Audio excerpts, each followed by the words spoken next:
Look, let's be honest, Donald Trump is a walking, talking Rorschach test of a human being. Some people see a successful businessman, a straight-talking maverick, a champion of the forgotten American.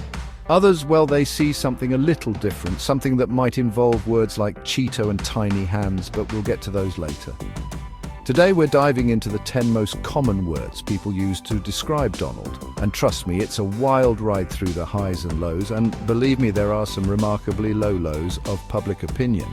We're talking words that cut to the core of how people view his intelligence, his policies, even his very soul. So buckle up, because whether you love him, hate him, or just desperately wish you could ignore him and go back to a simpler time when the most controversial president was that guy from the West Wing, this is going to be interesting.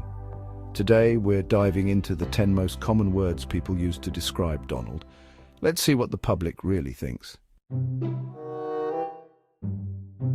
Let's start with incompetent, shall we? Because if there's one thing that unites Americans more than apple pie and arguing about the Second Amendment, it's judging someone else's competence. And oh boy, does Donald give people a lot to judge. From his economic policies to his handling of, well, pretty much every crisis that landed on his desk, the word incompetent has followed him around like a particularly clingy Twitter troll. Next up, we have arrogant. Now, some might argue that a healthy dose of ego is basically a prerequisite for becoming President of the United States, but with Donald, it's less healthy dose and more unregulated nuclear reactor levels of self-assuredness. He's the guy at the party who's convinced he's the smartest, funniest, most interesting person in the room, even when the room is full of actual rocket scientists and Nobel laureates. And honestly, that level of confidence can be exhausting. Okay, before you grab your pitchforks and accuse me of being a secret Trump supporter, let's talk about strong, because yes, some people genuinely believe Donald is a strong leader. They see his bluster, his refusal to back down, his complete and utter disregard for political correctness as signs of strength. They admire his willingness to break the mold, to challenge the status quo, even if that means occasionally setting fire to the Constitution in the process. Chapter 4.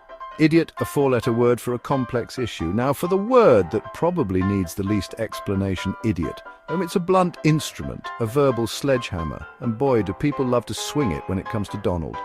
From his Twitter typos to his baffling pronouncements on everything from climate change to healthcare, the man has given his critics a veritable buffet of gaffes to feast on. And let's be clear, using the word idiot isn't particularly nuanced or productive. But sometimes, when you're faced with a man who suggests injecting bleach as a cure for a global pandemic, well, it's hard to come up with a more eloquent response. Chapter 5. Egotistical, me, myself, and Donald. Egotistical is another word that seems tailor-made for Donald. This is a man who built a career on self-promotion, who measures success in terms of wealth and fame, and who genuinely seems to believe that the world revolves around him. To be fair, a certain amount of ego is probably necessary to survive in the cutthroat worlds of business and politics. But with Donald, it often feels like his ego isn't just big, it's actively consuming the universe around it. Chapter 6. Ignorant, the perils of unknowing. Now we come to ignorant. This one stings a little more because it speaks to a lack of knowledge, a refusal to learn that can be truly dangerous in a leader. Whether it's his baffling pronouncements on foreign policy or his complete and utter lack of understanding of basic science, Donald has a knack for saying things that make you wonder if he's ever actually picked up a book that wasn't about himself. And in a world facing complex challenges like climate change, pandemics, and global instability, having a leader who's more interested in tweeting insults than actually understanding the issues is, to put it mildly, concerning. Chapter 7. Great Making America. What was it again? Okay, let's take a break from the negativity for a moment and talk about great.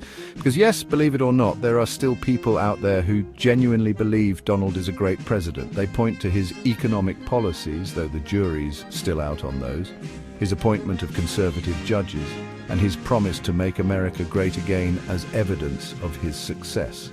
Of course, what constitutes greatness in a president is highly subjective, and your opinion likely depends heavily on your political leanings. But there's no denying that Donald has a devoted base of supporters who see him as a savior, a disruptor, a man who's not afraid to speak his mind, even when his mind is saying something utterly baffling. And now for the word that hangs over Donald's presidency like a toxic cloud racist. From his comments about Mexican immigrants being rapists, to his Muslim travel ban, to his defense of white supremacists in Charlottesville, Donald has repeatedly trafficked in racist rhetoric and policies. While some of his supporters dismiss these instances as gaffes or examples of him telling it like it is, others see them as clear evidence of deeply held prejudices. And honestly, when you've spent your entire political career appealing to white grievance and fear-mongering about minorities, it's hard to argue that the racist label is entirely undeserved. Let's be honest, asshole isn't a word you'd typically use to describe a world leader. It's crass, it's disrespectful, and it definitely wouldn't fly in a diplomatic meeting. But then again, Donald has never been one for diplomacy. He's the guy who calls people names, who mocks the disabled, who brags about sexually assaulting women. He's the embodiment of toxic masculinity, a man who seems to view empathy and kindness as weaknesses. And frankly, sometimes asshole is the only word that accurately captures the sheer awfulness of his behavior. Finally, we come to narcissistic, a word that seems almost synonymous with Donald at this point. And honestly, it's not hard to see why. This is a man who's obsessed with his own image, who demands constant praise and attention, and who seems genuinely incapable of understanding or caring about the perspectives of others.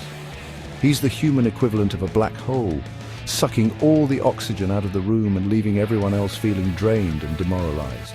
And in a world that desperately needs leaders who are empathetic, selfless, and focused on the greater good, Donald's relentless narcissism is, to put it mildly, a problem.